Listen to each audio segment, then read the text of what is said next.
ಇಂತಹ ಶಕ್ತಿಶಾಲಿ ದಿನ ಈ 5 ವಸ್ತುಗಳನ್ನು ಮನೆಗೆ ತಂದರೆ ತುಂಬಾ ಒಳ್ಳೆಯದಾಗುತ್ತದೆ.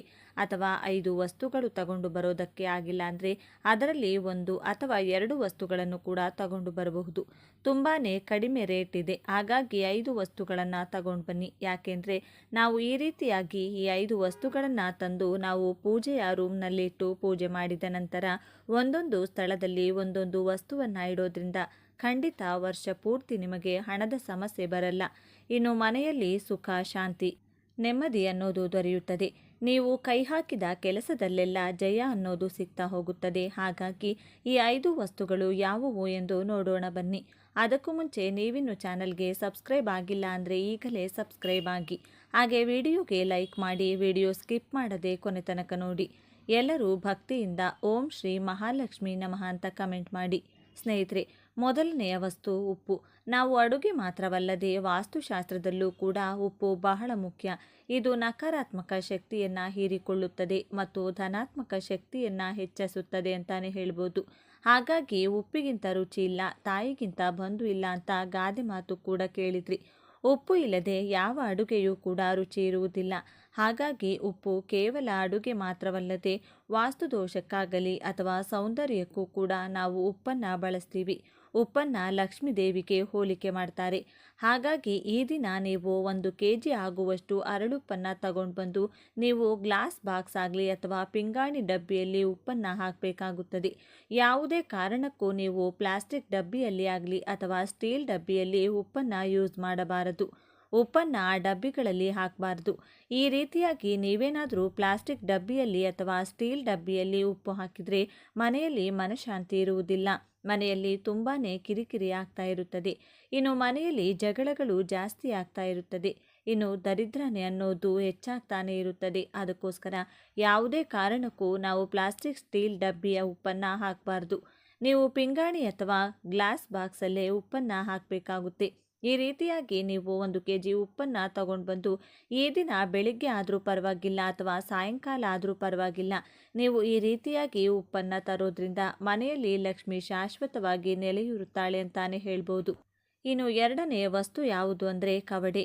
ಎಷ್ಟು ಕವಡೆ ತರಬೇಕು ಅನ್ನೋದಾದರೆ 6 ಕವಡೆಗಳನ್ನು ತರಬೇಕಾಗುತ್ತೆ. ಅದರಲ್ಲೂ ಅವು ಯೆಲ್ಲೋ ಕಲರ್ ಇರುವಂಥದ್ದು. ನೀವು ನೋಡಿಕೊಂಡು ಯೆಲ್ಲೋ ಕಲರ್ ಇರುವಂತಹ ಕವಡೆಗಳನ್ನು ಆರಿಸಿಕೊಂಡು ತರಬೇಕಾಗುತ್ತದೆ. 6 ಕವಡೆ ತಂದರೆ ಸಾಕು. ಇನ್ನು ಮನೆಗೆ ತಗೊಂಡು ಬಂದ ತಕ್ಷಣ ಏನು ಮಾಡಬೇಕು ಅನ್ನೋದಾದರೆ ಒಂದು ಬೌಲಲ್ಲಿ ನೀವು ನೀರು ಹಾಕಿ ಆ ನೀರಿಗೆ ಸ್ವಲ್ಪ ನೀವು ಅರಿಶಿನ ಹಾಕಿ ಈ ಕವಡೆಗಳನ್ನೆಲ್ಲ ಶುದ್ಧಿ ಮಾಡ್ಕೋಬೇಕು. ಯಾಕೆ ಅಂದರೆ ಅಲ್ಲಿ ಎಷ್ಟೊಂದು ಜನ ಮುಟ್ಟಿರ್ತಾರೆ. ನಾವು ಡೈರೆಕ್ಟಾಗಿ ತಗೊಂಡು ಹೋಗಿ ದೇವರ ಮನೆಯಲ್ಲಿಟ್ಟು ಪೂಜೆ ಮಾಡಬಾರ್ದು. ಅದಕ್ಕೋಸ್ಕರ ನೀವು ಅರಿಶಿನದ ನೀರಿನಿಂದ ಇದನ್ನೆಲ್ಲ ಸ್ವಚ್ಛ ಮಾಡಿಕೊಂಡು ನಂತರ ಒಂದು ಒಳ್ಳೆ ಬಟ್ಟೆಯಲ್ಲಿ, ಶುದ್ಧವಾದ ಬಟ್ಟೆಯಲ್ಲಿ ಎಲ್ಲ ಒರೆಸಿ ನೀವು ಕವಡೆಗಳನ್ನು ಒಂದು ಕೆಂಪು ಬಟ್ಟೆ ಮೇಲೆ ಇಡಬೇಕಾಗುತ್ತದೆ. ದೇವರ ಮನೆಯಲ್ಲಿ ಇದನ್ನು ಕೂಡ ಬೆಳಿಗ್ಗೆ ಆದರೂ ಪರವಾಗಿಲ್ಲ, ಇಲ್ಲಾಂದರೆ ನೀವು ಗೋಧೂಳಿ ಸಮಯದಲ್ಲಿ ನೀವು ಪೂಜೆಯನ್ನು ಮಾಡಬಹುದು. ಒಂದು ಚಿಕ್ಕದು ಹೊಸ ಬಟ್ಟೆಯನ್ನು ನೀವು ಕೆಂಪು ಬಟ್ಟೆ ತಗೊಳ್ಳಿ. ಕೆಂಪು ಬಟ್ಟೆಯಲ್ಲಿ 6 ಕವಡೆಯನ್ನು ಇಟ್ಟು ಅದಕ್ಕೆ ಅರಿಶಿನ ಕುಂಕುಮ ಇಟ್ಟು ಸ್ವಲ್ಪ ಅಕ್ಷತೆ ಹಾಕಿ ನೀವು ಒಂದು ಹೂವನ್ನು ಇಟ್ಟು ಮಹಾಲಕ್ಷ್ಮಿ ಮುಂದೆ ಇಟ್ಟು ಪೂಜೆಯನ್ನು ಮಾಡಬೇಕಾಗುತ್ತದೆ. ಪೂಜೆ ಮಾಡಿ ಅದನ್ನು ನಂತರ ಧೂಪ ದೀಪಗಳನ್ನೆಲ್ಲ ತೋರಿಸಿ ನೀವು ಅದನ್ನು ಒಂದು ಗಂಟು ಕಟ್ಟಬೇಕು. ಗಂಟಿಗೂ ಕೂಡ ನೀವು ದೇವರ ಮನೆಯಲ್ಲಿ ಇಟ್ಟು ಪೂಜೆ ಮಾಡಿ ನಂತರ ನೀವು ಕ್ಯಾಶ್ ಇಡ್ತೀರಲ್ವಾ, ಆ ಕ್ಯಾಶ್ ಬಾಕ್ಸಲ್ಲಿ ಅಥವಾ ನೀವು ಎಲ್ಲಿ ಜ್ಯುವೆಲ್ರಿ ಇಡ್ತೀರಲ್ವ ಸ್ನೇಹಿತರೆ, ಅಲ್ಲಿ ಇಡಬೇಕಾಗುತ್ತದೆ. ಈ ರೀತಿಯಾಗಿ ಇಡೋದ್ರಿಂದ ಮಹಾಲಕ್ಷ್ಮಿ ನಮ್ಮ ಮನೆಯಲ್ಲಿ ಶಾಶ್ವತವಾಗಿ ನೆಲೆ ಇರುತ್ತಾಳೆ. ಅದರಲ್ಲೂ ವರ್ಷಕ್ಕೊಂದು ಸರಿ ಬರುವಂತಹ ಈ ಯುಗಾದಿ ಹಬ್ಬದ ದಿನ ಈ ವಸ್ತುಗಳನ್ನು ಮಾಡಿದರೆ ತುಂಬಾ ಒಳ್ಳೆಯದು. ಇನ್ನು 3ನೇ ವಸ್ತು ಯಾವುದು ಅಂದರೆ ಅಕ್ಕಿ. ಅಕ್ಕಿ ನಮ್ಮ ಮನೆಯಲ್ಲಿ ಆಲ್ರೆಡಿ ಇರುತ್ತೆ, ಆದರೆ ಈ ದಿನ 1 kgಯಷ್ಟು ನೀವು ಅಕ್ಕಿಯನ್ನು ತರಬೇಕಾಗುತ್ತದೆ. ಅಕ್ಕಿಯನ್ನು ತಗೊಂಡು ಬಂದು ನೀವು ಅಕ್ಕಿ ಡಬ್ಬ ಯೂಸ್ ಮಾಡ್ತೀರಲ್ಲ, ಆ ಅಕ್ಕಿಯಲ್ಲಿ ಹಾಕಬೇಕಾಗುತ್ತದೆ. ನಂತರ ನೀವು ಹೊಸ ಅಕ್ಕಿ ತಂದಿರ್ತೀರಲ್ಲ, ಆ ಅಕ್ಕಿಯಲ್ಲಿ ನೀವು 1 ಹಿಡಿ ಆಗುವಷ್ಟು ನೀವು ಅಕ್ಕಿಯನ್ನು ತಗೋಬೇಕಾಗುತ್ತದೆ. 1 ಹಿಡಿ ಆಗುವಷ್ಟು ಅಕ್ಕಿಯನ್ನು ತಗೊಂಡು ಒಂದು ಹಿತ್ತಾಳೆ ಅಥವಾ ತಾಮ್ರದ ತಟ್ಟೆ ಆಗಬಹುದು ಅಥವಾ ಬೌಲ್ ಆಗಬಹುದು, ಆ ತಟ್ಟೆಯಲ್ಲಿ ಹಾಕಿ ನೀವು ಅದನ್ನು ದೇವರ ಮನೆಯಲ್ಲಿ ಮಹಾಲಕ್ಷ್ಮಿಯ ಫೋಟೋ ಮುಂದೆ ಇಡಬೇಕಾಗುತ್ತೆ. ನಂತರ ಅದಕ್ಕೆ ಸ್ವಲ್ಪ ಒಂದು ಚಿಟಿಕೆ ಆಗುವಷ್ಟು ಅರಿಶಿನ ಕುಂಕುಮ, ಒಂದು ಹೂವನ್ನು ಇಟ್ಟು ನೀವು ಮಹಾಲಕ್ಷ್ಮಿ ಹತ್ರ ಬೇಡ್ಕೊಳ್ಳಿ. ಅಮ್ಮ, ನನಗೆ ವರ್ಷ ಪೂರ್ತಿ ಯಾವುದೇ ಕಾರಣಕ್ಕೂ ನಮಗೆ ಹಣದ ಕೊರತೆ ಆಗಬಾರ್ದು, ಅನ್ನದ ಕೊರತೆ ಆಗಬಾರ್ದು ಅಂತ ನೀವು ಮಹಾಲಕ್ಷ್ಮಿಯನ್ನು ಬೇಡ್ಕೊಡ್ಬೇಕಾಗುತ್ತದೆ. ನಂತರ ಏನು ಮಾಡಬೇಕು ಅನ್ನೋದಾದರೆ, ಅದರಲ್ಲಿ ಒಂದು ಚಿಟಿಕೆ ಆಗುವಷ್ಟು ಅಕ್ಕಿ ತಗೊಂಡು ನೀವು ಒಂದು ಹೊಸ ಕೆಂಪು ಬಟ್ಟೆ ತಗೊಂಡಿರ್ತೀರಲ್ಲ, ಆ ಕೆಂಪು ಬಟ್ಟೆಯಲ್ಲಿ ನೀವು ಒಂದು ಚಿಟಿಕೆ ಆಗುವಷ್ಟು ಅಕ್ಕಿಯನ್ನು ಕಟ್ಟಿ ಅದನ್ನು ನೀವು ಕ್ಯಾಶ್ ಬಾಕ್ಸ್ ಅಥವಾ ಜ್ಯುವೆಲರಿ ಎಲ್ಲ ಇಡ್ತೀರಲ್ವಾ, ಅಲ್ಲಿ ಇಡಬೇಕಾಗುತ್ತದೆ. ನಂತರ ಸ್ವಲ್ಪ ಅಕ್ಕಿ ತಗೊಂಡು ನೀವು ವ್ಯಾನಿಟಿ ಬ್ಯಾಗಲ್ಲಿ ಅಥವಾ ನಿಮ್ಮ ಪರ್ಸ್ನಲ್ಲಿ 1, 2, 3 ಅಕ್ಕಿ ಕಾಳು ಹಾಕೊಳ್ಳಿ. ಇನ್ನು ಗಂಡಸರಾದರೆ ಅವರ ವ್ಯಾಲೆಟಲ್ಲಿ ಕೂಡ 1, 2, 3 ಅಕ್ಕಿ ಕಾಳು ಹಾಕಿದರೆ ಸಾಕು. ಈ ರೀತಿಯಾಗಿ ಮಾಡಿ ಅದು ವರ್ಷ ಪೂರ್ತಿ ಇರಲಿ ಸ್ನೇಹಿತರೆ.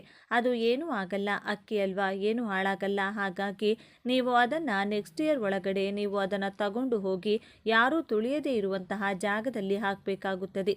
ಈ ರೀತಿಯಾಗಿ ಮಾಡಿಕೊಳ್ಳೋದ್ರಿಂದ ಮಹಾಲಕ್ಷ್ಮಿ ನಿಮ್ಮ ಮನೆಯಲ್ಲಿ ಶಾಶ್ವತವಾಗಿ ಉಳಿತಾಳೆ. ಇನ್ನು ಬರುವಂತಹ ವರ್ಷದಲ್ಲಿ ನಿಮ್ಮ ಮನೆಯಲ್ಲಿ ಸುಖ, ಸಂತೋಷ, ನೆಮ್ಮದಿ ಅನ್ನೋದು ನೆಲೆಸ್ತಾ ಹೋಗುತ್ತೆ. ಹಾಗಾಗಿ ಆ ದಿನ 1 kg ಆಗುವಷ್ಟು ಅಕ್ಕಿ ಆದರೂ ನೀವು ತಗೊಂಡು ಬಂದು ಈ ರೀತಿಯಾಗಿ ಮಾಡಿ ನೋಡಿ, ನಿಮ್ಮಲ್ಲಿ ಎಷ್ಟು ಚೇಂಜಸ್ ಆಗುತ್ತೆ ಅಂತ ನಿಮಗೆ ಗೊತ್ತಾಗುತ್ತದೆ. ಇನ್ನು 4ನೆಯದಾಗಿ ನಾವು ಯಾವ ಕೆಲಸವನ್ನು ಮಾಡಬೇಕು ಅನ್ನೋದಾದರೆ, ಈ ದಿನ ಬೆಳಿಗ್ಗೆ 6 ಗಂಟೆಯಿಂದ 9 ಗಂಟೆಯ ಒಳಗಡೆ ಆಗಲಿ ಅಥವಾ ಸಾಯಂಕಾಲ 5 ಗಂಟೆಯಿಂದ 7 ಗಂಟೆಯ ಒಳಗಡೆ ಆಗಲಿ ನಾವು ಅರಳಿ ಮರದ ಹತ್ರ ಹೋಗಬೇಕು. ಹೋಗೋ ಸಮಯದಲ್ಲಿ ನಾವು ಒಂದು ತಾಮ್ರದ ಚೊಂಬಲ್ಲಿ ಅಥವಾ ತಾಮ್ರದ ತಂಬಿಗೆಯಲ್ಲಿ ನೀವು ಶುದ್ಧವಾದ ನೀರನ್ನು ಹಾಕಿ ಅದರಲ್ಲಿ ಸ್ವಲ್ಪ ಹಾಲು ಹಾಗೆ ಒಂದು ಸ್ವಲ್ಪ ಬೆಲ್ಲವನ್ನು ಹಾಕ್ಕೋಬೇಕಾಗುತ್ತದೆ. ಇನ್ನು ಅದರ ಜೊತೆ ನಾವು ಒಂದು ದೀಪ, ಶುದ್ಧವಾದ ತುಪ್ಪ ಮತ್ತು 2 ಬತ್ತಿಗಳನ್ನು ತಗೊಂಡು ಹೋಗಬೇಕಾಗುತ್ತದೆ. ಇನ್ನು ನೀವು ಅರಳಿ ಮರದ ಹತ್ರ ಹೋಗಿ ನೀವು ನಮಸ್ಕಾರ ಮಾಡಿಕೊಂಡು ಮೊದಲು ನೀವು ಏನು ನೀರು ತಗೊಂಡು ಹೋಗಿರ್ತೀರಲ್ಲ, ಆ ನೀರನ್ನು ಅರಳಿ ಮರದ ಬುಡಕ್ಕೆ ಹಾಕಬೇಕಾಗುತ್ತದೆ. ಅದರಲ್ಲಿ ಶ್ರೀಮನ್ನಾರಾಯಣ ಮತ್ತು ಮಹಾಲಕ್ಷ್ಮಿ ವಾಸಿಸುತ್ತಾರೆ. ಹಾಗಾಗಿ ಅರಳಿ ಮರದ ಬುಡದಲ್ಲಿ ನೀವು ಆ ಶುದ್ಧವಾದ ನೀರು, ಒಂದು ಸ್ವಲ್ಪ ಬೆಲ್ಲ ಹಾಗೇನೆ ಹಾಲನ್ನು ತಗೊಂಡು ಹೋಗಿ ಬುಡದಲ್ಲಿ ಹಾಕಿ ಮತ್ತು ಅರಳಿ ಮರಕ್ಕೆ 12 ಪ್ರದಕ್ಷಿಣೆಯನ್ನು ಹಾಕಬೇಕಾಗುತ್ತೆ. ಸ್ನೇಹಿತರೆ, 12 ಪ್ರದಕ್ಷಿಣೆ ಆದಮೇಲೆ ನೀವು ಅಲ್ಲೇ ಕೂತ್ಕೊಂಡು ಒಂದು ತುಪ್ಪದಿಂದ ದೀಪವನ್ನು ಹಚ್ಚಬೇಕು. ದೀಪಕ್ಕೂ ಕೂಡ ಅರಿಶಿನ ಕುಂಕುಮ ಹಾಗೆಯೇ ಒಂದು ಹೂವನ್ನು ಇಟ್ಟು ಶುದ್ಧವಾದ ತುಪ್ಪವನ್ನು ಹಾಕಿ 2 ಬತ್ತಿಯನ್ನು ಹಾಕಿ ನೀವು ಅಲ್ಲಿ ದೀಪವನ್ನು ಹಚ್ಚಿ ನೀವು ಶ್ರೀಮನ್ನಾರಾಯಣನನ್ನು, ಮಹಾಲಕ್ಷ್ಮಿಯನ್ನು ಬೇಡ್ಕೋಬೇಕಾಗುತ್ತದೆ. ಅಮ್ಮ, ಈ ವರ್ಷ ನಾನು ಇಷ್ಟೆಲ್ಲ ಕಷ್ಟಪಟ್ಟಿದ್ದೀನಿ, ಬರೋ ವರ್ಷ ನನಗೆ ಸುಖಕರ ಜೀವನ ಇರಲಿ, ನಾನು ಅಂದುಕೊಂಡ ಕೆಲಸಗಳೆಲ್ಲ ನನಗೆ ಆಗಲಿ ಅಂತ ನೀವು ಅಮ್ಮನನ್ನು ಬೇಡಿಕೊಳ್ಬೇಕಾಗುತ್ತದೆ. ಇನ್ನು ಶ್ರೀಮನ್ನಾರಾಯಣನ ಸಮೇತ ನಮ್ಮ ಮನೆಗೆ ಬಾ ಅಮ್ಮ ಅಂತ ಮಹಾಲಕ್ಷ್ಮಿಗೆ ನೀವು ನಮಸ್ಕಾರ ಮಾಡಿಕೊಂಡು ನೀವು ಮನೆಗೆ ಬರಬೇಕಾಗುತ್ತದೆ. ಇನ್ನು ಕೊನೆಯ ವಸ್ತು ಯಾವುದು ಅನ್ನೋದಾದರೆ ಅರಿಶಿನದ ಕೊಂಬು. ಸ್ನೇಹಿತರೆ, ಇದನ್ನು ನಾನು ಪ್ರೀವಿಯಸ್ ವಿಡಿಯೋದಲ್ಲೂ ಕೂಡ ನೀವು ನೋಡಿರಬಹುದು. ಆದರೂ ಈಗಲೂ ಕೂಡ ನಾನು ಸ್ವಲ್ಪ ಶಾರ್ಟ್ ಆಗಿ ಇದರ ಬಗ್ಗೆ ತಿಳಿಸಿಕೊಡ್ತಿದ್ದೀನಿ. ಇದನ್ನು ನೀವು ಮನೆಗೂ ಕೂಡ ಕಟ್ಟಬಹುದು. ಹಾಗೆಯೇ ವ್ಯಾಪಾರ ಮಾಡ್ತಾ ಇದ್ದೀರಾ ಅಂದರೆ ವ್ಯಾಪಾರ ಸ್ಥಳಗಳಲ್ಲೂ ಕೂಡ ಕಟ್ಟಬಹುದು. ಈ ರೀತಿಯಾಗಿ ನೀವು ಈ ಅರಿಶಿನದ ಕೊಂಬನ್ನು ಬಾಗಿಲಿಗೆ ಕಟ್ಟೋದ್ರಿಂದ ಗುರುಬಲ ಅನ್ನೋದು ಹೆಚ್ಚಾಗ್ತಾ ಹೋಗುತ್ತದೆ. ನೀವು ವಾಹನ ಖರೀದಿ ಆಗ್ಬೋದು ಅಥವಾ ಮನೆ ಖರೀದಿ ಮಾಡೋರು ಅಥವಾ ನಮಗೆ ಹಣ ಬರ್ತಾ ಇಲ್ಲ ಅನ್ನೋರಾಗಲಿ ಅಥವಾ ಮದುವೆ ಸೆಟ್ ಆಗ್ತಾ ಇಲ್ಲ, ಮಕ್ಕಳಾಗ್ತಾ ಇಲ್ಲ, ಯಾವುದೇ ಒಂದು ಶುಭ ಕಾರ್ಯಗಳು ಆಗ್ತಾ ಇಲ್ಲ ಅಂದರೆ ನೀವು ಈ ವರ್ಷ ಈ ರೀತಿಯಾಗಿ ಕಟ್ಟಿ ನೋಡಿ, ತುಂಬಾ ಒಳ್ಳೆಯದಾಗುತ್ತದೆ. ನಾವು ಎಷ್ಟು ಅರಿಶಿನದ ಕೊಂಬು ತಗೋಬೇಕು ಅನ್ನೋದಾದರೆ ಸಮಸಂಖ್ಯೆಯಲ್ಲಿ ತಗೋಬೇಕು. 2, 4, 6, 8, 10 ಈ ರೀತಿಯಾಗಿ ಸಮಸಂಖ್ಯೆಯಲ್ಲಿ ತಗೊಳ್ಬೇಕಾಗುತ್ತದೆ. ನಮ್ಮ ಬಾಗಿಲು ಎಷ್ಟು ಉದ್ದ ಇರುತ್ತೆ, ಎಷ್ಟು ಉದ್ದ ನಾವು ಕಟ್ಟಬೇಕಾಗುತ್ತೆ. ನೀವು ಒಂದು ವೈಟ್ ದಾರವನ್ನು ತಗೊಂಡು ಅರಿಶಿನದ ನೀರಿನಲ್ಲಿ ಮಿಕ್ಸ್ ಮಾಡಿಕೊಂಡು ಅರಿಶಿನದ ದಾರವನ್ನು ಮಾಡಿಕೊಳ್ಬೇಕಾಗುತ್ತೆ. ನಂತರ ನಾವು ಇದನ್ನು ಹೂ ಕಟ್ಟೋ ರೀತಿಯಾಗಿ ಆದರೂ ಕಟ್ಬೋದು. ಇಲ್ಲ ಅಂತಂದರೆ ನೀವು ಸ್ವಲ್ಪ ಜಾಗ ಬಿಟ್ಕೊಂಡು ನೀವು ಅದನ್ನು ಗಂಟು ಹಾಕಿಕೊಂಡು ಕೂಡ ಕಟ್ಕೋಬಹುದು. ಈ ರೀತಿಯಾಗಿ ಕಟ್ಕೊಂಡು ನೀವು ಇದನ್ನು ಯಾವಾಗ ಕಟ್ಟಬೇಕು ಅಂತಂದರೆ ಈ ದಿನ ಬೆಳಿಗ್ಗೆ ಆದಷ್ಟು ಬ್ರಾಹ್ಮಿ ಮುಹೂರ್ತದಲ್ಲಿ ಕಟ್ಟಿದರೆ ತುಂಬಾ ಒಳ್ಳೆಯದು. ಇಲ್ಲ ಅಂತಂದರೆ 9 ಗಂಟೆಯ ಒಳಗಡೆ ಈ ಕೆಲಸವನ್ನು ಮಾಡಿಕೊಳ್ಬೇಕಾಗುತ್ತದೆ. ಮೊದಲು ನೀವು ಎಣ್ಣೆ ಸ್ನಾನ ಮಾಡಿ ನಂತರ ನೀವು ಹೊಸ ಬಟ್ಟೆಯನ್ನು ಹಾಕ್ಕೊಂಡು ಅಥವಾ ಶುದ್ಧವಾದ ಬಟ್ಟೆಯನ್ನು ಹಾಕ್ಕೊಂಡು ನೀವು ಎಲ್ಲರೂ ಅಂತಂದರೆ ಈ ದಿನ ಎಲ್ಲರೂ ಬೇಗ ಎದ್ದು ಸ್ನಾನಗಳೆಲ್ಲ ಮುಗಿಸಿ ನಂತರ ಮೊದಲು ನಾವು ಹೊಸಲಿಗೆ ಇದನ್ನು ಕಟ್ಟಿ ಮೊದಲು ನೀವು ಇದನ್ನು ಕಟ್ಟಿಬಿಡಿ. ಇದು ಎಷ್ಟು ದಿನ ಇರಬೇಕು ಅಂದರೆ ಎಷ್ಟು ದಿನ ಆದರೂ ಇರಬಹುದು ಸ್ನೇಹಿತರೆ. ಇದಕ್ಕೆ ಇಷ್ಟೇ ದಿನ ಇರಬೇಕು ಅಂತೇನಿಲ್ಲ. ಅಕಸ್ಮಾತ್ ಹಳೆಯದಾಗಿ ಕಟ್ಟಾಯಿತು ಅಂತಂದರೆ ಅಂದಲ್ಲಿ ಸಮಯದಲ್ಲಿ ನೀವು ತಗೊಂಡು ಹೋಗಿ ಹರಿಯೋ ನೀರಿಗೂ ಬಿಡಬಹುದು. ಇಲ್ಲ ಅಂತಂದರೆ ಯಾವುದಾದರೂ ಮರದ ಬುಡಕ್ಕೋ ಅಥವಾ ದೊಡ್ಡ ದೊಡ್ಡ ಮರ ಇದ್ದರೆ ಮರದಲ್ಲೂ ಕೂಡ ಇಡಬಹುದು. ಈ ರೀತಿ ಕೂಡ ಮಾಡಬಹುದು. ಎಷ್ಟು ದಿನ ಆದರೂ ಇರಬಹುದು. ಈ ರೀತಿಯಾಗಿ ಕಟ್ಟೋದ್ರಿಂದ ನೋಡಿ ನಿಮಗೆ ಗುರುಬಲ ಅನ್ನೋದು ಹೆಚ್ಚಾಗ್ತಾ ಹೋಗುತ್ತೆ. ನಾನು ಇಷ್ಟು ದಿನ ಯಾವುದೇ ಒಂದು ಕೆಲಸಕ್ಕೆ ಕೈ ಹಾಕಿದ್ರೂ ಆಗ್ತಾ ಇಲ್ಲ ಅನ್ನೋರಾಗಲಿ, ಅಥವಾ ನನಗೆ ಎಷ್ಟೊಂದು ಆಸೆ ಇದೆ, ಒಂದು ಸೈಟ್ ತಗೊಳ್ಳೋಕ್ಕಾಗ್ತಿಲ್ಲ, ಒಂದು ಮನೆ ತಗೊಳ್ಳೋಕ್ಕೆ ಆಗ್ತಿಲ್ಲ, ಅಥವಾ ಒಂದು ವಾಹನ ತಗೊಳ್ಳೋಕ್ಕೆ ಆಗ್ತಾ ಇಲ್ಲ ಅನ್ನೋರು ಈ ರೀತಿಯಾಗಿ ಮಾಡಿ ನೋಡಿ, ಖಂಡಿತ ನಿಮಗೆ ಒಳ್ಳೆಯದಾಗುತ್ತೆ. ನೀವು ಈ ದಿನ ನೀವು ಮನೆಯಲ್ಲೇ ರೆಡಿ ಮಾಡಿಕೊಂಡು ಹೋಗಿ ನೀವು ಅದನ್ನು ನೀವು ಅಂಗಡಿಯಲ್ಲೂ ಕೂಡ ಕಟ್ಟಬಹುದು. ಅದರಿಂದ ವ್ಯಾಪಾರ ಚೆನ್ನಾಗಿ ಆಗುತ್ತದೆ. ಜನಾಕರ್ಷಣೆ ಅನ್ನೋದು ಹೆಚ್ಚಾಗ್ತಾ ಹೋಗುತ್ತೆ. ಹಾಗಾಗಿ ನೀವು ಈ ದಿನ ಮಿಸ್ ಮಾಡಬೇಡಿ. ಎಲ್ಲರೂ ಈ ರೀತಿಯಾಗಿ ಮಾಡ್ಕೊಳ್ಳಿ. ಮನೆಯಲ್ಲಿ ಸುಖ, ಶಾಂತಿ, ನೆಮ್ಮದಿ ಇರಬೇಕು, ಸಾಲದಿಂದ ಮುಕ್ತಿ ಹೊಂದಬೇಕು ಅಂದರೆ ನಾವು ಈ ರೀತಿಯಾದ ಸಣ್ಣ ಸಣ್ಣ ರೆಮಿಡಿಗಳನ್ನು ಮಾಡ್ತಾ ಬಂದರೆ ಖಂಡಿತ ಇದನ್ನು ನಂಬಿ ಮಾಡಿ. ಈ ದಿನ ಈ 5 ವಸ್ತುಗಳನ್ನು ತೆಗೆದುಕೊಂಡು ಬನ್ನಿ. ಇದರಿಂದ ನಮಗೆ ಒಳ್ಳೆಯದಾಗುತ್ತೆ ಅಂತ ನೀವು ಒಂದು ದೃಢವಾದ ಸಂಕಲ್ಪ ಮಾಡಿಕೊಂಡು ಈ ರೀತಿಯಾಗಿ ಮಾಡ್ತಾ ಬನ್ನಿ. ಖಂಡಿತ ನಿಮಗೆ ವರ್ಷ ಪೂರ್ತಿ ನಿಮ್ಮ ಮನೆಯಲ್ಲಿ ಸುಖ, ಶಾಂತಿ, ನೆಮ್ಮದಿ, ಗುರುಬಲ ಅನ್ನೋದು ಹೆಚ್ಚಾಗ್ತಾ ಹೋಗುತ್ತೆ. ಮಹಾಲಕ್ಷ್ಮಿ ಶಾಶ್ವತವಾಗಿ ಶ್ರೀಮನ್ನಾರಾಯಣನ ಸಮೇತ ನಿಮ್ಮ ಮನೆಯಲ್ಲಿ ವಾಸವಾಗಿರುತ್ತಾಳೆ.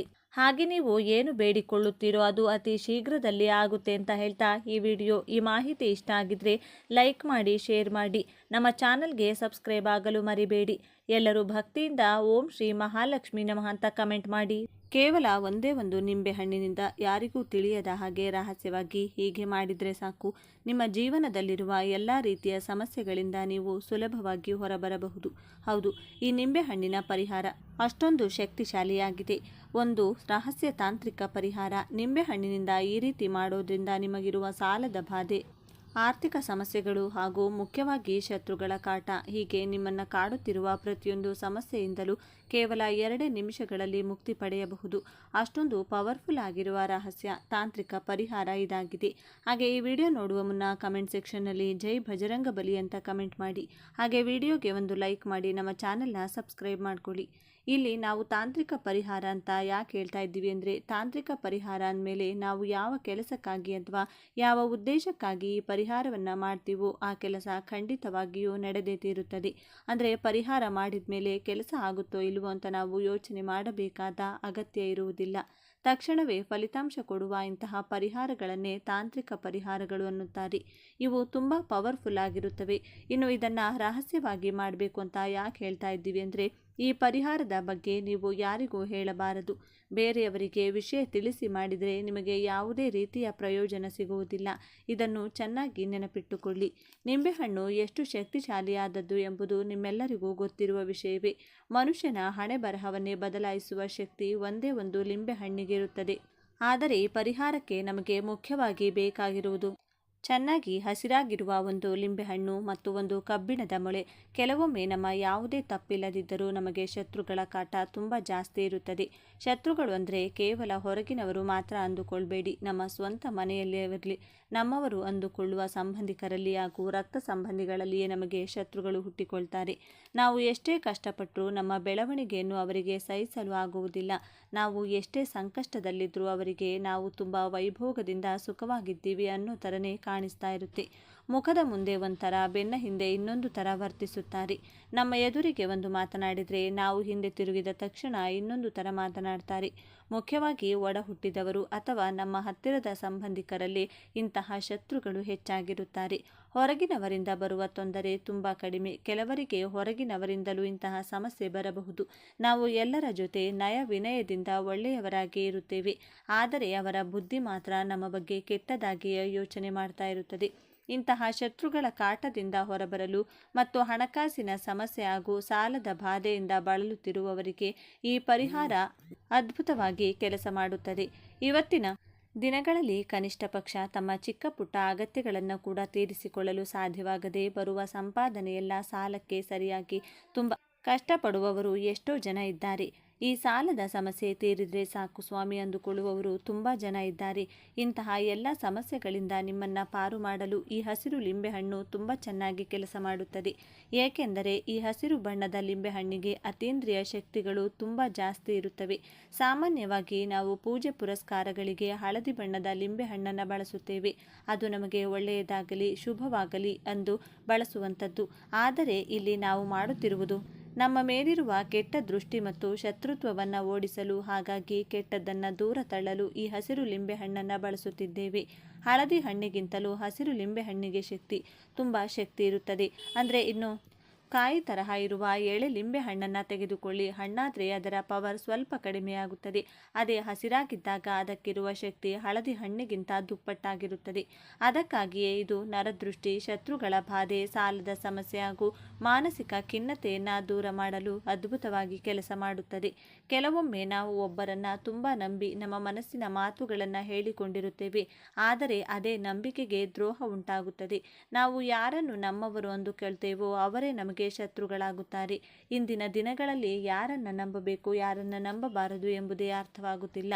ಇನ್ನು ಭೀಕರವಾದ ಹಣದ ಸಮಸ್ಯೆ ಮತ್ತು ಸಾಲದ ಬಾಧೆ ಎಂತಹದ್ದೇ ಅಂದರೂ ನಾವು ಮನೆಯಲ್ಲಿ ಊಟ ಮಾಡಿದ್ದೀವೋ ಇಲ್ವೋ ಅಂತ ಯಾರೂ ಬಂದು ಕೇಳೋದಿಲ್ಲ. ಆದರೆ ಸಾಲ ಕೊಟ್ಟವರು ಬಂದು ಕೇಳುವ ಆ ನೋವು ಇದೆಯಲ್ಲ, ಅದು ಅನುಭವಿಸಿದವರಿಗೆ ಮಾತ್ರ ಗೊತ್ತು.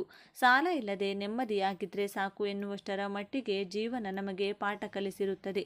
ಆದ್ದರಿಂದ ಅಂತಹ ಸಾಲದ ಬಾಧೆ ಇಲ್ಲದೆ ನಾವು ಪಡುವ ಕಷ್ಟಕ್ಕೆ ತಕ್ಕ ಪ್ರತಿಫಲ ಸಿಗಬೇಕು, ಲಕ್ಷ್ಮೀ ದೇವಿಯ ಅನುಗ್ರಹ ಮತ್ತು ದೈವ ಕೃಪೆ ನಮ್ಮ ಮೇಲಿರಬೇಕು ಅಂದುಕೊಳ್ಳುವವರಿಗೆ ಈ ಪರಿಹಾರ ತುಂಬ ಶಕ್ತಿಶಾಲಿಯಾಗಿ ಕೆಲಸ ಮಾಡುತ್ತೆ. ಇದನ್ನು ನಾವು ವಾರದ ಯಾವುದೇ ದಿನದಲ್ಲಾದರೂ ಮಾಡಬಹುದು. ಇದು ತಾಂತ್ರಿಕ ಪರಿಹಾರ ಆಗಿರೋದ್ರಿಂದ ವಾರದ ಇದೇ ದಿನ ಮಾಡಬೇಕು ಅಂತ ಯಾವುದೇ ನಿಯಮವಿಲ್ಲ. ನೀವು ಮಾನಸಿಕವಾಗಿ ತುಂಬ ಕುಗ್ಗಿ ಹೋಗಿದ್ದಾಗ, ಈ ಕಷ್ಟಗಳನ್ನು ತಡೆದುಕೊಳ್ಳಲು ಸಾಧ್ಯವಾಗುತ್ತಿಲ್ಲ ಅಂದಾಗ ನೀವು ಯಾವುದೇ ದಿನ ಇದನ್ನು ಮಾಡಬಹುದು. ಆದರೆ ಒಂದು ಮುಖ್ಯವಾದ ವಿಷಯ, ಈ ಪರಿಹಾರವನ್ನು ಸೂರ್ಯ ಮುಳುಗಿದ ಮೇಲೆ ಅಂದರೆ ಕತ್ತಲಾದ ನಂತರವೇ ಮಾಡಬೇಕು. ಆಗಲೇ ನಿಮಗೆ ಒಳ್ಳೆಯ ರಿಸಲ್ಟ್ ಸಿಗುತ್ತದೆ. ಕತ್ತಲಾದ ಮೇಲೆ ಮಾಡಬೇಕು ಎಂಬುದನ್ನು ಮಾತ್ರ ಚೆನ್ನಾಗಿ ನೆನಪಿಟ್ಟುಕೊಳ್ಳಿ. ಹಾಗೆ ಪರಿಹಾರ ಮಾಡುವ ದಿನ ಸ್ವಲ್ಪ ನಿಯಮಗಳನ್ನು ಪಾಲಿಸಿ ಸ್ವಚ್ಛವಾಗಿ ಸ್ನಾನ ಮಾಡಿ, ಒಗೆದ ಬಟ್ಟೆಯನ್ನು ಒಳ್ಳೆಯ ಬಟ್ಟೆಗಳನ್ನು ಧರಿಸಿ ಈ ಪರಿಹಾರವನ್ನು ಮಾಡಿ ನೋಡಿ. ಆದರೆ ಅಂದು ಯಾವುದೇ ಕಾರಣಕ್ಕೂ ಕಪ್ಪು ಬಣ್ಣದ ಬಟ್ಟೆಗಳನ್ನು ಧರಿಸಬೇಡಿ ಮತ್ತು ಆ ದಿನ ಮಾಂಸಾಹಾರವನ್ನು ಸೇವಿಸಬೇಡಿ. ದೇವರ ಮೇಲೆ ಸಂಪೂರ್ಣ ನಂಬಿಕೆ ಇಟ್ಟು ನನ್ನ ಈ ಕೆಲಸ ಖಂಡಿತ ಆಗುತ್ತದೆ ಎಂಬ ಭರವಸೆಯೊಂದಿಗೆ ಈ ಪರಿಹಾರವನ್ನು ಪ್ರಾರಂಭಿಸಿ. ಈಗ ಶತ್ರುಗಳ ಹೆಸರು ಬರೆಯುವ ವಿಷಯಕ್ಕೆ ಬರೋಣ. ಕೆಲವೊಮ್ಮೆ ನಮಗೆ ಶತ್ರುಗಳು ಜಾಸ್ತಿ ಇರಬಹುದು. ಒಂದು ವೇಳೆ ಇಬ್ಬರು ಅಥವಾ ಒಬ್ಬರಿದ್ರು ಆ ಲಿಂಬೆಹಣ್ಣಿನ ಮೇಲೆ ಅವರ ಹೆಸರನ್ನು ಬರೆಯಿರಿ. ನೆನಪಿರಲಿ, ಹಳದಿ ಲಿಂಬೆಹಣ್ಣು ಬಳಸಬೇಡಿ, ಹಸಿರು ಲಿಂಬೆಹಣ್ಣನ್ನೇ ತೆಗೆದುಕೊಳ್ಳಿ. ಒಂದು ಹಸಿರು ಲಿಂಬೆಹಣ್ಣನ್ನು ತೆಗೆದುಕೊಂಡು ಶತ್ರುಗಳು ಯಾರು ಒಬ್ಬರು ಅಥವಾ ಇಬ್ಬರು ಅವರ ಹೆಸರನ್ನ ಕೆಂಪು ಬಣ್ಣದ ಪೆನ್ನಿನಿಂದ ಲಿಂಬೆಹಣ್ಣಿನ ಮೇಲೆ ಬರೆಯಬೇಕು. ಒಂದು ವೇಳೆ ಸಾಲದ ಸಮಸ್ಯೆ ಅಥವಾ ಹಣದ ಸಮಸ್ಯೆ ಇದ್ದರೆ ನಿಮಗೆ ಎಷ್ಟು ಸಾಲ ಇದೆಯೋ ಆ ಮೊತ್ತವನ್ನು ಲಿಂಬೆಹಣ್ಣಿನ ಮೇಲೆ ಬರೆಯಿರಿ. ಅಥವಾ ಸರಳವಾಗಿ ನನ್ನ ಸಾಲಗಳೆಲ್ಲವೂ ತೀರಬೇಕು ಎಂದು ಬರೆಯಿರಿ. ಇಲ್ಲದಿದ್ದರೆ ನನ್ನ ಹಣಕಾಸಿನ ಸಮಸ್ಯೆಗಳೆಲ್ಲ ದೂರವಾಗಬೇಕು ಎಂದು ಬರೆಯಿರಿ. ಇನ್ನು ಶತ್ರುಗಳು ತುಂಬ ಜನ ಇದ್ದು ಎಲ್ಲರ ಹೆಸರು ಬರೆಯಲು ಸಾಧ್ಯವಾಗದಿದ್ದರೆ ಸುಮ್ಮನೆ ಶತ್ರುಗಳು ಇಲ್ಲದಂತಾಗಲಿ ಎಂದು ಮಾತ್ರ ಬರೆಯಿರಿ. ಆದರೆ ಇದನ್ನು ಕೇವಲ ಕೆಂಪು ಪೆನ್ನಿಂದಲೇ ಬರೆಯಬೇಕು ಎಂಬುದನ್ನು ನೆನಪಿಟ್ಟುಕೊಳ್ಳಿ. ಕೆಂಪು ಪೆನ್ನು ಅಥವಾ ಸ್ಕೆಚ್ ಪೆನ್ ಯಾವುದನ್ನು ಬೇಕಾದರೂ ಬಳಸಬಹುದು. ಕೆಂಪು ಬಣ್ಣವು ಶತ್ರುನಾಶಕ್ಕೆ ತುಂಬ ಚೆನ್ನಾಗಿ ಕೆಲಸ ಮಾಡುತ್ತೆ. ಇಲ್ಲೊಂದು ವಿಷಯ ನೆನಪಿಡಿ, ಇದು ಎದುರಿಗಿರುವವರು ಹಾಳಾಗಲಿ ಎಂದು ಮಾಡುವ ಕೆಟ್ಟ ತಾಂತ್ರಿಕ ಪ್ರಯೋಗವಲ್ಲ. ಬದಲಾಗಿ ಅವರ ಕೆಟ್ಟ ಕಣ್ಣು ನರದೃಷ್ಟಿ ಮತ್ತು ಹೊಟ್ಟೆ ಕಿಚ್ಚಿನಿಂದ ನಾವು ಬಚಾವಾಗಲು ಮಾಡಿಕೊಳ್ಳುತ್ತಿರುವ ಪರಿಹಾರ ಅಷ್ಟೇ. ಹಾಗೆಯೇ ಸಾಲ ಮತ್ತು ಆರ್ಥಿಕ ಸಮಸ್ಯೆಗಳನ್ನು ತೀರಿಸಿಕೊಳ್ಳಲು ಇದು ಸಹಾಯ ಮಾಡುತ್ತದೆ. ಹಾಗಾಗಿ ಹಸಿರು ಲಿಂಬೆಹಣ್ಣು ಮತ್ತು ಕೆಂಪು ಪೆನ್ ನೆನಪಿಟ್ಟುಕೊಳ್ಳಿ. ಇದರ ನಂತರ ಈ ಪರಿಹಾರಕ್ಕೆ ಬೇಕಾಗುವ ಮೂರನೇ ವಸ್ತು ಒಂದು ಕಬ್ಬಿಣದ ಮೊಳೆ. ಆ ಮೊಳೆಯಿಂದ ಈ ಲಿಂಬೆಹಣ್ಣಿನ ಮಧ್ಯಕ್ಕೆ ಗಟ್ಟಿಯಾಗಿ ಚುಚ್ಚಿ. ನೀವು ಮೊಳೆಯನ್ನು ಚುಚ್ಚಿದಾಗ ಲಿಂಬೆಹಣ್ಣಿನ ರಸ ಹೊರಗೆ ಬಂದು ನೀವು ಬರೆದ ಹೆಸರುಗಳು ಅಥವಾ ಸಮಸ್ಯೆ ಅಳಿಸಿ ಹೋದರೆ ಪರವಾಗಿಲ್ಲ, ಅದರ ಬಗ್ಗೆ ಚಿಂತೆ ಮಾಡಬೇಡಿ. ಏಕೆಂದರೆ ನಾವು ಈಗಾಗಲೇ ಹೆಸರನ್ನು ಬರೆದಿರೋದ್ರಿಂದ ನಂತರ ಅದು ಅಳಿಸಿ ಹೋದರೂ ತೊಂದರೆ ಇಲ್ಲ. ಆದರೆ ನೀವು ಮೊಳೆಯನ್ನು ಚುಚ್ಚುವಾಗ ಮನಸ್ಸಿನಲ್ಲಿ ಗಟ್ಟಿಯಾದ ಸಂಕಲ್ಪ ಮಾಡಿಕೊಳ್ಬೇಕು. ಅಂದರೆ ಒಂದು ಕೈಯಲ್ಲಿ ಲಿಂಬೆಹಣ್ಣು, ಇನ್ನೊಂದು ಕೈಯಲ್ಲಿ ಮೊಳೆಯನ್ನು ಹಿಡಿದುಕೊಂಡು ನಿಮ್ಮ ಕಷ್ಟಗಳು ಬಾಧೆಗಳು ಏನೇನಿದೆಯೋ ಅದನ್ನೆಲ್ಲ ಬಲವಾಗಿ ದೇವರಿಗೆ ಹೇಳಿಕೊಳ್ಳಿ. ನನಗೆ ಇಂಥವರಿಂದ ತೊಂದರೆ ಇದೆ ಅಥವಾ ಇಷ್ಟೊಂದು ಒಂದು ಸಾಲ ಇದೆ, ನನ್ನ ಮೇಲಿರುವ ಶತ್ರುಗಳ ನರದೃಷ್ಟಿ ಹಾಗೂ ಅವರು ಮಾಡಿರುವ ಯಾವುದೇ ಕೆಟ್ಟ ತಂತ್ರಗಳು ನನಗೆ ತಾಗಬಾರದು ಎಂದು ಪ್ರಾರ್ಥಿಸಿಕೊಳ್ಳಿ. ಇನ್ನೊಂದು ಮುಖ್ಯವಾದ ವಿಷಯ, ಒಂದೇ ಲಿಂಬೆಹಣ್ಣಿಗೆ ಒಂದೇ ಒಂದು ಕೋರಿಕೆಯನ್ನು ಮಾತ್ರ ಕೇಳಿಕೊಳ್ಬೇಕು. ಅಂದರೆ ಒಂದೇ ಲಿಂಬೆಹಣ್ಣನ್ನು ತೆಗೆದುಕೊಂಡು ಅದರಲ್ಲಿ ಶತ್ರುಬಾಧೆ, ಸಾಲದ ಸಮಸ್ಯೆ, ಹಣದ ಕಷ್ಟ, ಹೀಗೆ ಎಲ್ಲ ಸಮಸ್ಯೆಗಳನ್ನು ಒಟ್ಟಿಗೆ ಹೇಳಿಕೊಳ್ಬೇಡಿ. ಒಂದು ಲಿಂಬೆಹಣ್ಣಿಗೆ ಕೇವಲ ಒಂದು ಸಮಸ್ಯೆಯನ್ನು ಮಾತ್ರ ಹೇಳಬೇಕು. ಇನ್ನೊಂದು ಸಮಸ್ಯೆ ಇದ್ದರೆ ಮತ್ತೊಂದು ದಿನ ಹೊಸದಾಗಿ ಬೇರೆ ಲಿಂಬೆಹಣ್ಣಿನಿಂದ ಪರಿಹಾರ ಮಾಡಿಕೊಳ್ಳಿ. ಹೀಗೆ ನಿಮ್ಮ ಸಂಕಲ್ಪವನ್ನು ಹೇಳಿಕೊಂಡ ನಂತರ ಈ ಹೊಸ ಕಬ್ಬಿಣದ ಮೊಳೆಯನ್ನು ಲಿಂಬೆಹಣ್ಣಿಗೆ ಚುಚ್ಚಿ. ಹೌದು, ಈ ಪರಿಹಾರಕ್ಕೆ ಬಳಸುವ ಮೊಳೆ ತೀರಾ ಹೊಸದಾಗಿರಬೇಕು. ಮನೆಯಲ್ಲಿ ಎಲ್ಲೋ ಬಿದ್ದಿರುವ ಅಥವಾ ಬಳಸಿದ ಹಳೆಯ ಮೊಳೆಯನ್ನು ತೆಗೆದುಕೊಳ್ಬೇಡಿ. ಕಬ್ಬಿಣವು ಕೆಟ್ಟ ಶಕ್ತಿಗಳನ್ನು ಹೀರಿಕೊಳ್ಳಲು ತುಂಬ ಸಹಾಯ ಮಾಡುತ್ತದೆ. ಈ ಪರಿಹಾರದಲ್ಲಿ ನೀವು ಬಳಸಿದ ಲಿಂಬೆಹಣ್ಣು ನಿಮ್ಮ ಸಮಸ್ಯೆ ಎಂದು ಭಾವಿಸಿ. ನೀವು ಯಾವಾಗ ಆ ಮೊಳೆಯನ್ನು ಲಿಂಬೆಹಣ್ಣಿಗೆ ಚುಚ್ಚುತ್ತೀರೋ ಆಗಲೇ ನಿಮ್ಮ ಸಮಸ್ಯೆಯನ್ನು ಅಲ್ಲಿಗೆ ಕೊನೆಗಾಣಿಸಿದ್ದೀರಿ ಎಂದರ್ಥ. ಕೆಲವೊಮ್ಮೆ ನಮ್ಮ ಹತ್ತಿರ ಹಣವಿದ್ದರೂ ಸಾಲ ತೀರಿಸಲು ಸಾಧ್ಯವಾಗುವುದಿಲ್ಲ. ಏಕೆಂದರೆ ಕೆಲವೊಮ್ಮೆ ಕೆಟ್ಟ ಶಕ್ತಿಗಳು ಅಥವಾ ಗ್ರಹ ದೋಷಗಳು ನಮ್ಮನ್ನು ತಡೆಯುತ್ತಿರುತ್ತವೆ. ಅದಕ್ಕಾಗಿಯೇ ಲಿಂಬೆಹಣ್ಣಿಗೆ ಮೊಳೆ ಚುಚ್ಚುವಾಗ ನಿಮ್ಮ ಸಮಸ್ಯೆಗೆ ಮೊಳೆ ಚುಚ್ಚುತ್ತಿದ್ದೀರಿ ಎಂದು ಮನಸ್ಸಿನಲ್ಲಿ ಬಲವಾಗಿ ನಂಬಿ ಮಾಡಿ. ಯಾವುದೇ ಅನುಮಾನ ಇಟ್ಕೊಂಡು ಮಾಡಬೇಡಿ. ಹೀಗೆ ಮೊಳೆ ಚುಚ್ಚಿದ ನಂತರವೂ ಆ ಲಿಂಬೆಹಣ್ಣನ್ನು ಕೈಯಲ್ಲಿಟ್ಟುಕೊಂಡು ಕಣ್ಣು ಮುಚ್ಚಿ ನಿಮ್ಮ ಸಮಸ್ಯೆ ತೀರಲಿ ಎಂದು ಮತ್ತೊಮ್ಮೆ ಕೇಳಿಕೊಳ್ಳಿ. ನಂತರ ಆ ಲಿಂಬೆಹಣ್ಣನ್ನು ತೆಗೆದುಕೊಂಡು ನಿಮ್ಮ ಮನೆಯಿಂದ ಹೊರಗೆ ಹೋಗಿ ಯಾರೂ ಓಡಾಡದ ಜಾಗದಲ್ಲಿ ಅಥವಾ ಯಾವುದಾದರೂ ಮರದ ಕೆಳಗೆ ಒಂದು ಸಣ್ಣ ಸಣ್ಣ ಗುಂಡಿ ತೆಗೆದು ಆ ಲಿಂಬೆಹಣ್ಣನ್ನು ಅದರೊಳಗೆ ಇಟ್ಟು ಮಣ್ಣು ಮುಚ್ಚಿಬಿಡಿ. ಚೆನ್ನಾಗಿ ನೆನಪಿಟ್ಟುಕೊಳ್ಳಿ, ಈ ಪರಿಹಾರ ಮಾಡುವಾಗ ನಿಮ್ಮ ಮನೆಯವರಾಗಲಿ ಅಥವಾ ಹೊರಗಿನವರಾಗಲಿ ಯಾರು ಕೂಡ ನಿಮ್ಮನ್ನು ನೋಡಬಾರದು. ಅಂದರೆ ಪರಿಹಾರ ಮಾಡುವುದು ನೋಡಬಾರ್ದು. ಅಂದರೆ ನೀವು ಪರಿಹಾರ ಮಾಡಲು ಕುಳಿತಾಗಿನಿಂದ ಹಿಡಿದು ಲಿಂಬೆಹಣ್ಣನ್ನು ಮಣ್ಣಿನಲ್ಲಿ ಹೂತಾಕುವವರೆಗೂ ಯಾರ ಕಣ್ಣಿಗೂ ಈ ಪರಿಹಾರ ಕಾಣಿಸಬಾರದು. ಈ ಬಗ್ಗೆ ಯಾರಿಗೂ ಹೇಳಬೇಡಿ. ಆ ನಿಂಬೆಹಣ್ಣನ್ನು ಯಾರೂ ತುಳಿಯಬಾರದು. ಹಾಗಾಗಿ ಸ್ವಲ್ಪ ಆಳವಾಗಿ ಗುಂಡಿ ತೆಗೆದು ಅದರೊಳಗೆ ಮಣ್ಣು ಮುಚ್ಚಿ ಬನ್ನಿ.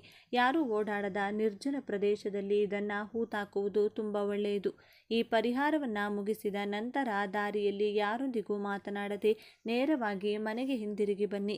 ಮನೆಯ ಒಳಗೆ ಬರುವ ಮುನ್ನ ಹೊರಗಡೆಯೇ ಕೈಕಾಲುಗಳನ್ನು ಸ್ವಚ್ಛವಾಗಿ ತೊಳೆದುಕೊಂಡು ನಂತರವೇ ಮನೆಯೊಳಗೆ ಪ್ರವೇಶಿಸಿ. ಒಂದು ವೇಳೆ ನಿಮ್ಮ ಮನೆಯ ಹೊರಗೆ ಕೈಕಾಲು ತೊಳೆಯುವ ಸೌಲಭ್ಯ ಇಲ್ಲದಿದ್ದರೆ ನೀವು ಪರಿಹಾರಕ್ಕೆ ಹೋಗುವ ಮುನ್ನವೇ ಒಂದು ದೊಡ್ಡ ಪಾತ್ರೆಯಲ್ಲಿ ನೀರನ್ನು ಮನೆಯ ಹೊರಗೆ ಇಟ್ಟು ಹೋಗಿ. ಪರಿಹಾರ ಮುಗಿಸಿ ಬಂದಾಗ ಆ ನೀರಿನಲ್ಲಿ ಕೈಕಾಲು ತೊಳೆದುಕೊಂಡು ಒಳಗೆ ಹೋಗಿ. ಏಕೆಂದರೆ ನೀವು ಈ ಪರಿಹಾರವನ್ನು ಕತ್ತಲಾದ ಮೇಲೆ ಯಾರೂ ಇಲ್ಲದ ನಿರ್ಜನ ಪ್ರದೇಶದಲ್ಲಿ ಒಂಟಿಯಾಗಿ ಮಾಡಿ ಬರೋದ್ರಿಂದ ಯಾವುದೇ ದುಷ್ಟಶಕ್ತಿಗಳು ನಿಮ್ಮ ಬೆನ್ನ ಹಿಂದೆ ಬರದೇ ಇರಲಿ ಎಂದು ಹೀಗೆ ಮಾಡಲಾಗುತ್ತದೆ. ಮನೆಗೆ ಬಂದ ನಂತರ ಮತ್ತೊಮ್ಮೆ ಕೈಕಾಲು ಮುಖವನ್ನು ಚೆನ್ನಾಗಿ ತೊಳೆದುಕೊಂಡು ನೀವು ಹಾಕಿಕೊಂಡಿರುವ ಬಟ್ಟೆಗಳನ್ನು ಬಿಚ್ಚಿ ಬೇರೆ ಬಟ್ಟೆಗಳನ್ನು ಬದಲಾಯಿಸಿಕೊಳ್ಳಿ. ಆಮೇಲೆ ಎಂದಿನಂತೆ ನಿಮ್ಮ ಕೆಲಸಗಳನ್ನು ಮಾಡಿಕೊಳ್ಳಿ. ಈ ಕೆಲಸ ಮುಗಿದ ಮೇಲೂ ಇದರ ಬಗ್ಗೆ ಮನೆಯವರ ಬಳಿ ಚರ್ಚೆ ಮಾಡಬೇಡಿ. ಒಂದೇ ಒಂದು ಬಾರಿ ಈ ಪರಿಹಾರವನ್ನು ನಂಬಿಕೆಯಿಂದ ಮಾಡಿ ನೋಡಿ. ನಿಮಗೆ ಅತಿ ಶೀಘ್ರದಲ್ಲೇ ರಿಸಲ್ಟ್ ಕಾಣಿಸುತ್ತದೆ. ಕೆಲವೊಮ್ಮೆ ನಿಮ್ಮ ಶತ್ರುಗಳಿಗೆ ನಿಮ್ಮ ಮೇಲೆ ಬೇಸರ ಬಂದು ನಿಮಗೆ ತೊಂದರೆ ಕೊಡುವುದನ್ನು ನಿಲ್ಲಿಸಿ ಬಿಡುತ್ತಾರೆ. ಇನ್ನು ಕೆಲವೊಮ್ಮೆ ಆ ಶತ್ರುಗಳೇ ನಿಮ್ಮ ಮೇಲೆ ಕರುಣೆ ತೋರಿಸಿ ತಮಗೆ ಅರಿವಿಲ್ಲದಂತೆಯೇ ಸಹಾಯ ಮಾಡುತ್ತಾರೆ ಅಥವಾ ನಿಮ್ಮ ಸ್ನೇಹಿತರಾಗಿ ಬದಲಾಗುತ್ತಾರೆ. ಇನ್ನು ಸಾಲದ ಸಮಸ್ಯೆ ಅಂತೀರಾ, ನಿಮಗೆ ಹಣ ಬರುವ ಹೊಸ ದಾರಿಗಳು ಕಾಣಿಸಿಕೊಳ್ಳುತ್ತವೆ. ಏನಾದರೂ ದೋಷಗಳಿದ್ದರೆ ಅವೆಲ್ಲವೂ ನಿವಾರಣೆಯಾಗಿ ನಿಮ್ಮ ಸಾಲಗಳೆಲ್ಲವೂ ತೀರಿ ಹೋಗುತ್ತವೆ. ನಿಮ್ಮ ಸಮಸ್ಯೆ ಏನೇ ಇದ್ದರೂ ಅದು ತಕ್ಷಣವೇ ಬಗೆಹರಿಯುತ್ತದೆ. ಇಲ್ಲಿ ಮತ್ತೊಮ್ಮೆ ನೆನಪಿಟ್ಟುಕೊಳ್ಳಿ, ನಾವು ಯಾರು ಹಾಳಾಗಲಿ ಎಂದು ಈ ಪರಿಹಾರ ಮಾಡ್ತಿಲ್ಲ. ನಾವು ಚೆನ್ನಾಗಿರಬೇಕು, ನಮಗೆ ಕೆಟ್ಟದ್ದಾಗಬಾರದು ಎಂದು ಮಾಡಿಕೊಳ್ತಿದ್ದೇವೆ. ಆದ್ದರಿಂದ ಮನಸ್ಸಿನಲ್ಲಿ ಯಾವುದೇ ರೀತಿಯ ಗಿಲ್ಟ್ ಫೀಲಿಂಗ್ ಇಟ್ಕೊಳ್ಬೇಡಿ. ಕೊನೆಯದಾಗಿ ಮತ್ತೊಮ್ಮೆ ನಿಯಮಗಳನ್ನು ಸರಳವಾಗಿ ಹೇಳಿಬಿಡ್ತೇನೆ. ಈ ಪರಿಹಾರಕ್ಕೆ ನಮಗೆ ಒಂದು ಹಸಿರು ಲಿಂಬೆಹಣ್ಣು, ಒಂದು ಕೆಂಪು ಪೆನ್ನು ಮತ್ತು ಒಂದು ಹೊಸ ಕಬ್ಬಿಣದ ಮೊಳೆ ಬೇಕು. ಈ ಪರಿಹಾರದ ಬಗ್ಗೆ ಯಾರಿಗೂ ಹೇಳಬಾರದು ಮತ್ತು ಇದನ್ನು ಕತ್ತಲಾದ ನಂತರವೇ ಮಾಡಬೇಕು. ವಾರದ ಯಾವುದೇ ದಿನದಲ್ಲಾದರೂ ಇದನ್ನು ಮಾಡಬಹುದು. ಇಷ್ಟೇ ನೋಡಿ, ಈ ಸರಳವಾದ ನಿಯಮಗಳನ್ನು ಪಾಲಿಸಿ ಈ ಪುಟ್ಟ ಹಾಗೂ ಶಕ್ತಿಶಾಲಿ ಪರಿಹಾರವನ್ನು ಮಾಡಿಕೊಂಡು ನಿಮ್ಮ ಎಲ್ಲ ಸಮಸ್ಯೆಗಳಿಂದ ಹೊರಬನ್ನಿ. ಈ ವಿಡಿಯೋ ಇಷ್ಟವಾಗಿದ್ದರೆ ಲೈಕ್ ಮಾಡಿ, ಶೇರ್ ಮಾಡಿ, ನಮ್ಮ ಚಾನೆಲ್ನ ಸಬ್ಸ್ಕ್ರೈಬ್ ಮಾಡಿಕೊಂಡು ಬೆಲ್ ಐಕಾನನ್ನು ಕ್ಲಿಕ್ ಮಾಡಿ. ಧನ್ಯವಾದಗಳು.